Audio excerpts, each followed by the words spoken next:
අපි බුදුරජාණන් වහන්සේට යමක් පූජා කරනකොට ඒක ඥාන සංප්‍රයුක්ත කුසලයක් වෙන හැටියට අපිට පියවර තුනකින් මනස සකස් කරගෙන ඒ පූජාව කරන්න පුළුවන්.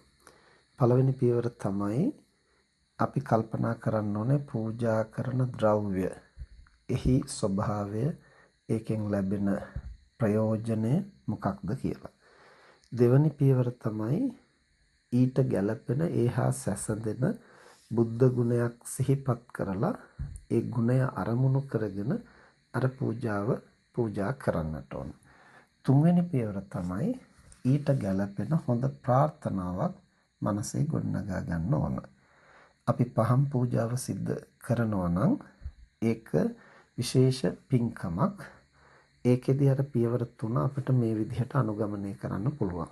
පළවෙනි අවස්ථාව තමයි පහන කියන්නේ මොකක්ද? ඒකෙන් සිද්ධ වෙන්නේ මොකක්ද කියලා හොඳට නුවණින් කල්පනා කරලා බලනවා. පහනක් කියලා කියන්නේ ආලෝකය ඇති කරන දෙයක්. ඒකෙන් අඳුර දුරු කරනවා. ආලෝකය මතු කරනවා.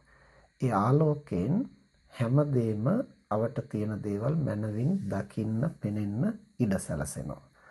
ඒක තමයි පහනෙන් සිද්ධ වෙන්නේ. එතකොට ඊට ගැළපෙන බුද්ධ ගුණයක් දෙවෙනි පියවර තමයි ඊට ගැළපෙන බුද්ධ ගුණයක් අපි සිහි කරනවා. ඊට ගැළපෙන බුදු ගුණයක් හැටියට අපිට සිහි කරන්න පුළුවන් අපේ මනසේ තියෙන මෝහය, අවිද්‍යාව අන්ධකාරයක් වගේ. ප්‍රඥාව ආලෝකයක් වගේ. බුදුරජාණන් වහන්සේ අවිද්‍යාව, මෝහය නැමැති අන්ධකාරය දුරු කරලා ප්‍රඥාව නැමැති ආලෝකයෙන් ලෝකයේ සියල්ල මනවින් දැකගත්ත, මනවින් අවබෝධ කළා. ඒ වගේම පහනකින් සිය දහස් ගණන් පහන් දල්වන්න වගේ උන්වහන්සේගේ ප්‍රඥාවෙන් අසංඛ්‍ය ගණන් දෙවි මිනිසුන්ගේ සිත් සතන් වල ප්‍රඥාව නැමැති ආලෝකය අවදි කරන්න උන්වහන්සේ සමත් වුණා. ඒ අනන්ත ප්‍රඥාවෙන් මෝහය, අවිද්‍යාව නැමැති අඳුර දුරු කළ ලෝකයේ සියල්ල මනවින් ප්‍රඥාවෙන් අවබෝධ කළ අප්‍රමාණ දෙවි මිනිසුන්ගේ සිත් සතන් වල ප්‍රඥා ආලෝකය මතු කළ භාග්‍යවතුන් වහන්සේගේ අනන්ත ප්‍රඥාව උදෙසා මේ පහන් ආලෝකය පූජා කරනවා. පූජා වේවා කියන හැඟීමෙන් අපට පූජා කරන්න පුළුවන්. ඒක තමයි දෙවෙනි පියවර.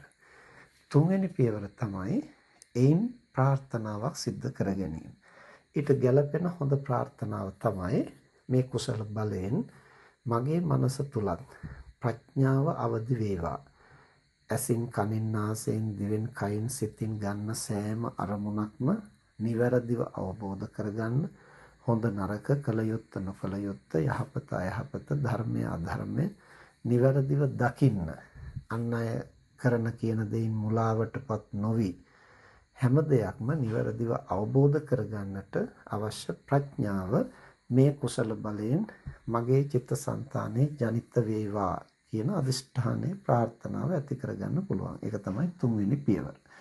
එතකොට මේක අපිට පහන් පූජා කරලා අන්තිමට වඳිනකොට විතරක් නෙමෙයි, ඒ පහන සකසන තැන ඉඳලම අපිට පහන පිරිසිදු කරලා තෙල් ටික දාලා පහන දල්වලා ගෙනihin තැම්පත් කරද්දී ඒ කටයුතු ටික කරද්දිම මේ අදහස් වලින් යුක්තව ඒක කරලා අන්තිමට වන්දනා කරලා අර ප්‍රාර්ථනාව සිද්ධ කරගන්න එක හොඳයි.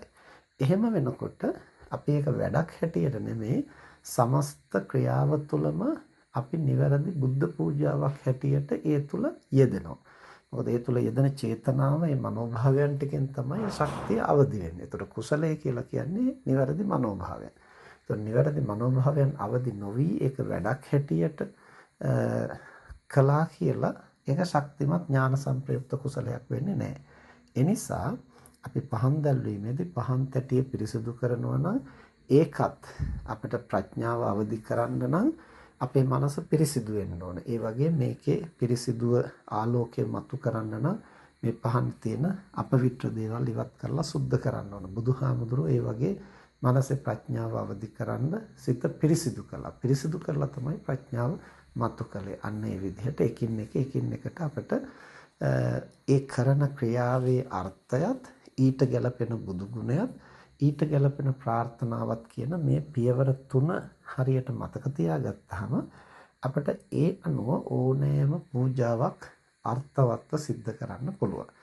ඉතින් රුවන්වැලිසෑය අභියස බුදුරජාණන් වහන්සේ වෙනුවෙන් දල්වන දහස් ගණනක් ඒ පහන් ආලෝක පූජාව මේ අදහස සිතේ ඇති කරගෙන හැම දිනම දැනුවත් කරලා සියලු දෙනාම එක වගේ ඥාන සංප්‍රයුක්තව කුසලය සිද්ධ කරගන්න මේ කාරණා ටික හැම දිනාටම උපකාර වේවා කියලා අපි ආශිර්වාද කරනවා.